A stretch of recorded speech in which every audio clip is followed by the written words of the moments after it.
అందరికీ నమస్కారం friends. Video చూస్తున్నారు కానీ లైక్ చేయట్లేదు. మీకు మంచి ఇన్ఫర్మేషన్ ఉంది అనిపిస్తే సబ్స్క్రైబ్ చేసుకుని మీ ఫ్రెండ్స్ అండ్ ఫ్యామిలీకి షేర్ చేయండి. ఇంకా ఏమాత్రం ఆలస్యం చేయకుండా వీడియోలోకి వెళ్ళిపోదాం. మీ ముందు మధురంగా మాట్లాడే వ్యక్తికి దూరంగా ఉండండి. అతను మిమ్మల్ని నాశనం చేయడానికి ప్రయత్నిస్తాడు, ఎందుకంటే అతను పాలపైన విషంతో నిండిన కాడ లాంటివాడు. భర్త ఒకటి అయితే భార్య సున్నా. ఒకటి పక్కన పెడితేనే సున్నాకి విలువ ఉంటుంది. ఈ రెండు కలిస్తేనే పదులు, ఆపై కోట్లు అవుతాయి. ప్రతి ఒక్కరిలో ఏదో ఒక గొప్ప శక్తి దాగి ఉంటుంది. నీతో సహా దాన్ని ఎంత త్వరగా గ్రహించగలిగితే అంత త్వరగా జీవితంలో ఉన్నత స్థాయికి చేరుకుంటావు. పరాయి మొహంలో పడి నీ సంసారాన్ని నాశనం చేసుకోవద్దు. ఒకసారి చెయ్యి జారిన జీవితం ఎంత బాధపడినా తిరిగి రాదు. నీవు ఏ తప్పు చేయనప్పుడు ఎవరి వద్ద చేతులు కట్టుకుని నిల్చోకు. అలా చేతులు కట్టుకోవడం నేర్చుకున్నామంటే జీవితాంతం ఎవరో ఒకరు చెప్పు చేతుల్లో బతకాల్సిందే.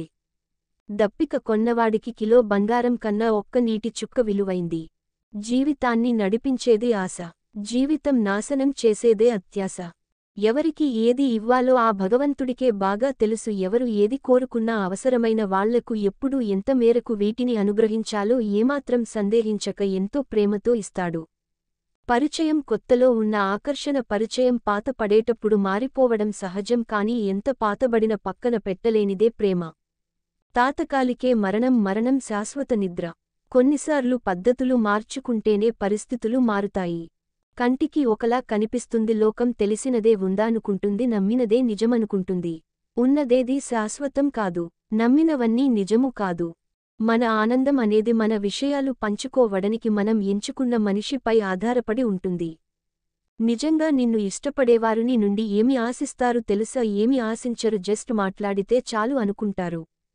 నీతిని నమ్ముకున్న వాడు చెప్పుడు మాటలకు లొంగడు. నిజాయితీని నమ్ముకున్న వాడు ఎవరు చెప్పు చేతుల్లో ఉండడు. దొరికిన దానితో సంతృప్తి పడటం, ప్రతిక్షణం చురుకుగా ఉండడం, విశ్వాసం కలిగి ఉండటం వంటివి కుక్కని చూసి నేర్చుకోవాలి. ఆశ, ఇష్టం, అవసరం అనేవి మనిషికి ముఖ్యమైన ఆయుధాలు. ఆశ మనిషి బ్రతికిస్తుంది, ఇష్టం మనిషిని ఏదైనా చేస్తుంది, అవసరం మనిషికి ఎన్నో నేర్పిస్తుంది. కష్టం శత్రువే కానీ మిత్రులందరికీ చూపించి వెళుతుంది. కష్టం రావడం మంచిదే. పని చేసేవాడు చిన్న చిన్న పొరపాట్లు చేస్తాడు, పనిచేయని వాడు పొరపాట్లు వెతకడమే పనిగా పెట్టుకుంటాడు. మనం చెప్పే మంచిలో కూడా చెడు వెతికే వారికి మంచి చెప్పే శత్రువు కావడం కంటే మౌనంగా ఉండటం ఎంతో ఉత్తమం. పరిచయానికి మాటలు అక్కర్లేదు, చిరునవ్వు ఉంటే చాలు. మంచితనానికి డబ్బుతో పనిలేదు, మంచి మనసుంటే చాలు. అదే స్నేహానికి చుట్టటికం అక్కర్లేదు, మనసులోని భావనలు కలిస్తే చాలు. మనం ఏమిటి అన్నది ఒకరికి తెలియాలి అంటే మనం సాయం చేసి చూడాలి ఒకరు ఏమిటి అనేది. మనకు తెలియాలంటే మనం సాయమడిగి చూడాలి. తెలియని వాళ్లు మోసం చేస్తే తెలియకుండానే మర్చిపోతాం. మనసుకు నచ్చిన వాళ్లు మోసం చేస్తే మరణించేదాకా మర్చిపోలేము. పుట్టుకతో వచ్చిన గుడ్డితనాన్ని కూడా నయం చేయవచ్చు, కాని అహంకారంతో కళ్ళు మూసుకుపోయిన వాళ్లని ఎవరు బాగు చేయలేరు.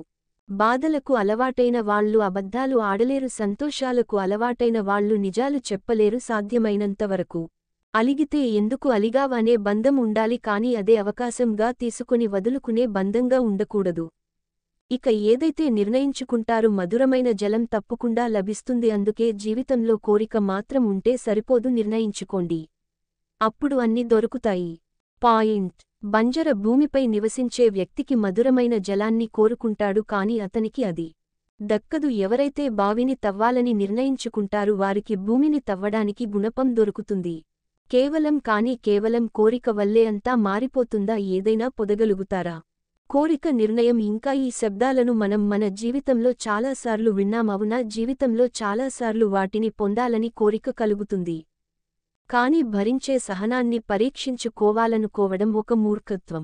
స్త్రీ యొక్క శక్తి ముందు ఎంతటి మూర్ఖత్వమైనా సరే పతనం అవుతుంది, గుర్తుంచుకోండి. ప్రశాంతతను దూరం చేసే ప్రతి పరిచయం ఒక అనుభవము, గొప్ప గుణపాఠమే. నీతిగా బతికే స్త్రీలు బంధం కోసం ఎన్నో భరిస్తారు. నిన్ను వద్దు అనుకున్న వాళ్ల జ్ఞాపకాలు పునాదులతో సహా కూల్చేసే కొత్త ఆశయాలతో. పాయింట్. ఒక గొప్ప సామ్రాజ్యమే నిర్మించుకో, ఆలస్యమైనా పర్వాలేదు. ఏ పరిచయం ఎప్పటి వరకు ఉంటుందో, ఈ ప్రయాణం ఎక్కడ ముగిసిపోతుందో తెలీదు, కానీ కొన్ని పరిచయాలు మాత్రం కడవరకు జ్ఞాపకాలుగా నిలిచిపోతాయి. మరణం మనిషిని ఒక్కసారే చంపుతుంది కానీ మనసు పడే బాధ మనిషిని ప్రతిరోజు చంపుతుంది. చెయ్యి జారిన బంధం, నోరు జారిన మాట ఎప్పటికీ తిరిగి రాదు. అందుకే బంధం కోల్పోయే ముందు ఎదుటివారిని ఒక మాట అనే ముందు బాగా ఆలోచించు. ఏం జరిగినా దానికి ఒక కారణం ఉంటుంది. అలా ఎందుకు జరిగిందో ఇప్పుడు తెలియకపోవచ్చు, కాని సమయం వచ్చినప్పుడు తప్పకుండా తెలుస్తుంది. అన్నిటికీ కాలమే సమాధానం చెబుతుంది. కొంచెం ఓపికపటు. ఏది శాశ్వతం లేనప్పుడు ఉన్న జీవితాన్ని నచ్చినట్లుగా మార్చుకోవాలి. మనకోసం మనం బ్రతకడం కాదు, మనం అనుకున్న వాళ్ల కోసం కూడా బ్రతకడమే జీవితం. మన మంచిని కోరుకునేవారు వీధి దీపాలు లాంటివారు. మధ్య పాయింట్ గమ్యాన్ని మన దగ్గరికి తీసుకు రాలేకపోయిన దాన్ని చేరుకునే మార్గాన్ని చూపించడానికి ప్రయత్నిస్తారు. మన పక్కనున్నవారు ఏం చేస్తున్నారని గమనించడం కంటే మనం ఏం చేయలేక పోతున్నాము అని గమనించడం మేలు కదా. అనుభవంతో తీసుకున్న నిర్ణయం ఎలాంటిదైనా సరే సాధ్యమైనంతవరకు ఖచ్చితంగా ఫలితాన్ని ఇస్తుంది. ఎంత ఇష్టమైన ఆహారమైనా ఎక్కువగా తింటే విరక్తి వస్తుంది. కొంతమంది మనుషులు కూడా అంతే ఎక్కువ విలువనిస్తే వాళ్లకి మనపై విరక్తి వస్తుంది. అంతేకాని ప్రయత్నాన్ని మాత్రం వదిలిపెట్టకు. ఒంటరిగా నిలబడగలిగే ఓర్పు సింహంల తలబడగలిగే నేర్పు ఉన్నప్పుడు ఎంతటి కష్టమైనా సరే నేను ఏమీ చేయలేదు. కష్టం ఎవరు కావాలనుకున్నది కాదు, ఇష్టం ఎవరు అమ్మేది కాదు. ఈ రెండు జీవితం ఇచ్చిన అనుభవాలే స్వీకరించక తప్పదు.